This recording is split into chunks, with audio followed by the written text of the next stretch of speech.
Allah Subhanahu wa ta'ala. Mari kita senantiasa dalam agenda, dalam hal apapun kita senantiasa bersyukur kepada Allah.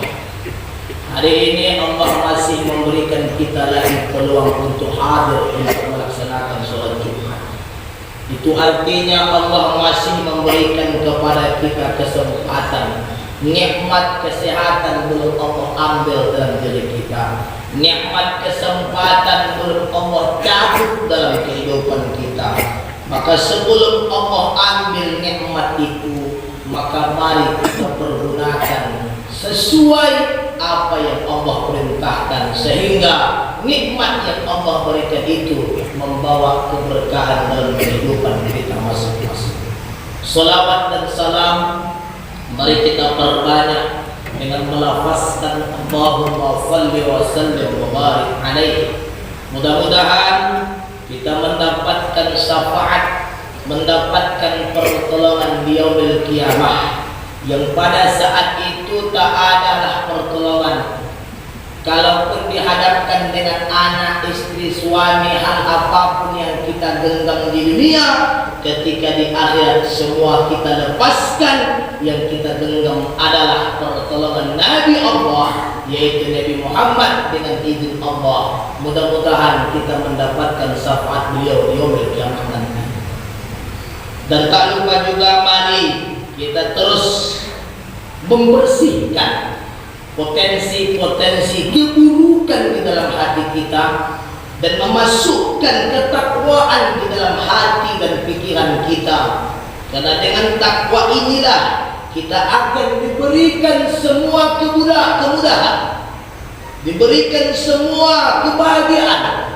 Dengan catatan, mari kita menjadi orang-orang yang bertakwa. Semoga kita mendapatkan kebahagiaan di dunia wal akhirah. Amin ya rabbal alamin. Sidang Jumat yang dimuliakan oleh Allah, membentuk mukmin sejati. Membentuk mukmin sejati, pertama yang perlu kita tanamkan pada diri seseorang mukmin, bahwa tubuh beda, bahwa tubuhnya bedanya bukan hanya terdiri dari tulang. Seorang mukmin itu bukan hanya terdiri dari tulang, kulit, jantung, atau otak, darah, organ-organ tubuh yang lain, atau kaki dan tangan. Itu semua hanya zahirnya yang nampak, zahirnya yang terlihat. Tetapi di dalam diri itu ada batin, zahiran wa batinan, surran wa alaniyatan. Ada yang tampak, ada yang tak tampak. Bila seseorang mukmin berkaya hanya 20, artinya seorang mukmin yang apabila tampak itu ia yakini, tapi ada yang tak tampak, maka pada saat ini banyak orang yang mukmin dia hanya melihat yang tampak, tapi yang tak nampak dia tak beriman. Maka dia akan sibuk mencari yang zahir, pergi pagi, pulang petang. Apa yang dia cari hanya benda, karena yang meyakini adalah yang tampak saja. Mukmin sejati adalah yang tidak dilihat oleh mata, ada yang dipertanggungjawabkan di hadapan Allah. Alladzina yu'minuna bil ghaib, ia yang percaya kepada yang gaib. Bila ia berkata, berbicara, maka dia sadar bahwa kata-katanya dicatat oleh yang gaib, yaitu malaikat. Bila ia melangkah, maka langkah kakinya juga akan dipertanggungjawabkan di hadapan Allah Subhanahu wa ta'ala.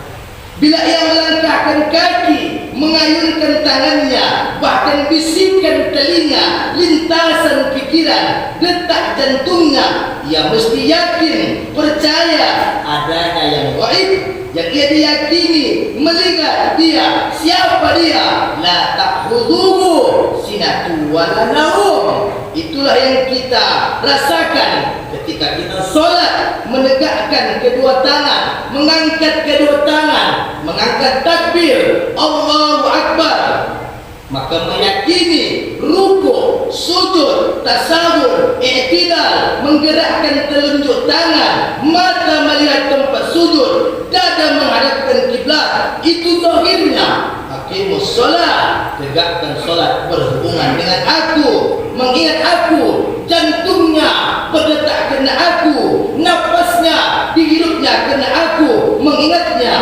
karena pun aku.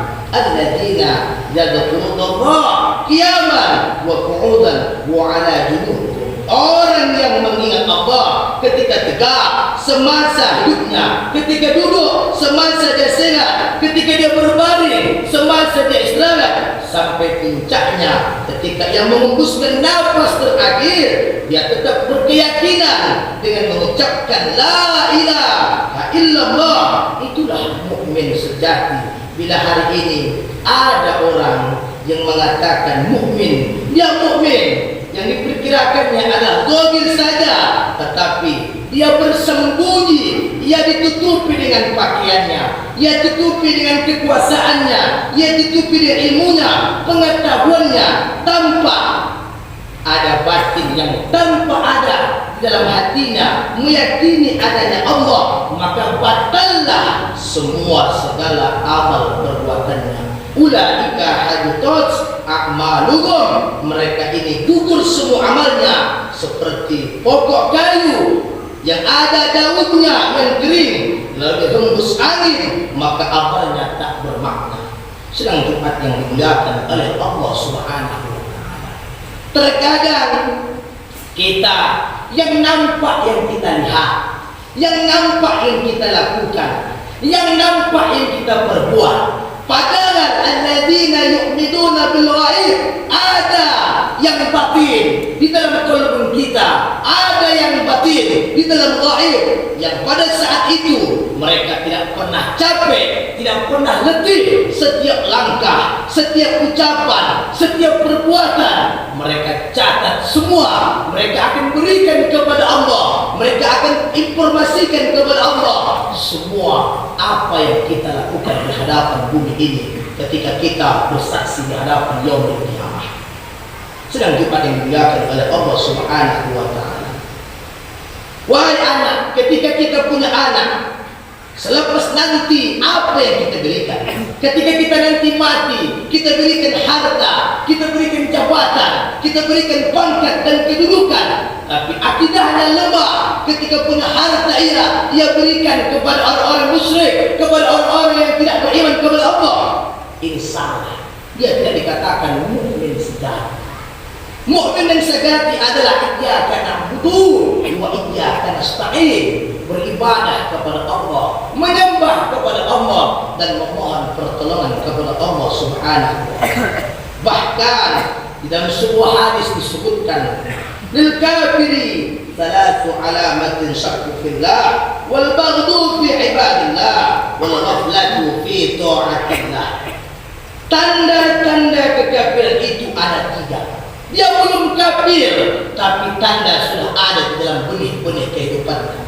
Asyakku fillah, ragu terhadap Allah. Wal baghdhu fi ibadillah, orang yang lalai menghadap Allah.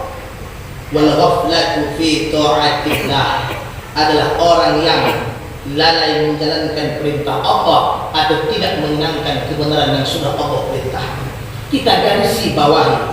Poin yang ketiga adalah wal ghaflatu fi ta'atillah, benci terhadap orang yang beribadah kepada Allah. Sebagaimana yang bisa dilihat dalam sejarah, orang-orang kafir bukan saja tidak mau menerima ajaran Nabi, namun lebih dari itu mereka juga sering mengadakan penyerangan dan bahkan mengadakan penganiayaan terhadap orang-orang yang beriman. Tindakan orang kafir yang semacam ini didasari oleh kebencian mereka terhadap Nabi dan pengikutnya yang mempercayai ajaran Islam. Kebencian benar-benar telah tertanam dari hati mereka hingga mereka melihat Muhammad dan pengikutnya beribadah. Kebencian ini makin menjadi dari kenyataan yang seperti ini. Maka benar apa yang dikatakan Nabi, bahwa di antara tanda-tanda kekafiran seorang adalah merasa benci jika melihat orang berbuat kebaikan, merasa benci melihat orang melakukan dakwah, merasa benci melihat orang menegakkan kalimat-kalimat Allah. Inilah yang harus kita pahami. Dia bukan mukmin sejati, tetapi tanda-tanda kekafiran sudah muncul dalam kehidupannya. Jika ada seorang mukmin yang merasa benci dengan keberadaan ibadah, merasa benci dengan dakwah, merasa benci dengan kebenaran-kebenaran yang dibawa dalam Al-Quran, maka ini artinya mempunyai sifat dasar bahwa dia sudah hampir mendekati orang kafir. Hari ini kita perhatikan berbagai tempat, kita pahami bahwa banyak hari ini ulama-ulama yang hari ini diindikasi ketika melakukan dakwah, ketika menyampaikan al-haqqu min rabbih, kebenaran. Tapi hari ini banyak ulama-ulama yang hari ini ingin hilangkan. Lihat kota Tanjung Balai, 1 tahun banyak ulama yang sudah gugur di Tanjung Balai, mulai dari almarhum Aminuddin, mulai dari almarhum Walid Ahmad Shah, mulai dari almarhum Mu'alim Syahrul, sampai detik Mu'alim Sahlan. Kemana kita hari ini ingin bertanya tentang hukum-hukum? Kemana hari ini kita ingin mengajukan soal-soal ibadah?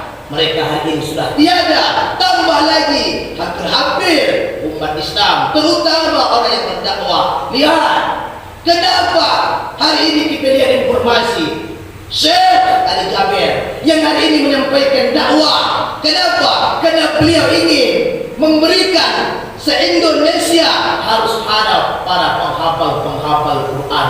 Kalau ada penghafal Quran se-Indonesia, maka turunlah Al-Quran, fastami'u lahu wa ansitu la'allakum turhamun. Maka turunlah rahmat di Indonesia ini. Tapi hari ini kita perhatikan benci terhadap apabila ada orang mukmin, benci terhadap syiar, benci terhadap kebenaran yang sudah dibawa Allah.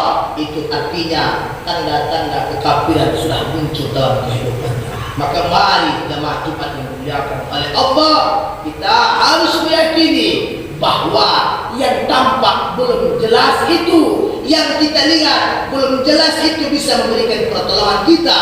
Tapi ada yang tak tampak, yang terus mencatat, yang terus melihat kita, yang terus menginformasikan semua apa yang kita lakukan di alam bumi ini kepada Allah Subhanahu wa Ta'ala. Bahkan sering saya katakan di berbagai macam taklim, yaitu ketika kita meninggal dunia di alam, di buku Khabrul minal Qubur, ketika kita meninggal dunia pada hari Sab'atun min Ayyir, pada hari ke-7, datang kita ke rumah kita, di tempat kita tinggal, di tempat kita tidur. Pada saat itu wa'ababal fil bait, dibuka pintu kita, warafa'ayadun, mengangkat kedua tangan, min sedekah, min amali wa infaq. Kita meminta amal ibadah anak kita, kita minta ibadah istri kita, tapi semua pada saat itu tidak ada yang mengingatkan, tidak ada yang saat itu mendengarkan ucapan kita.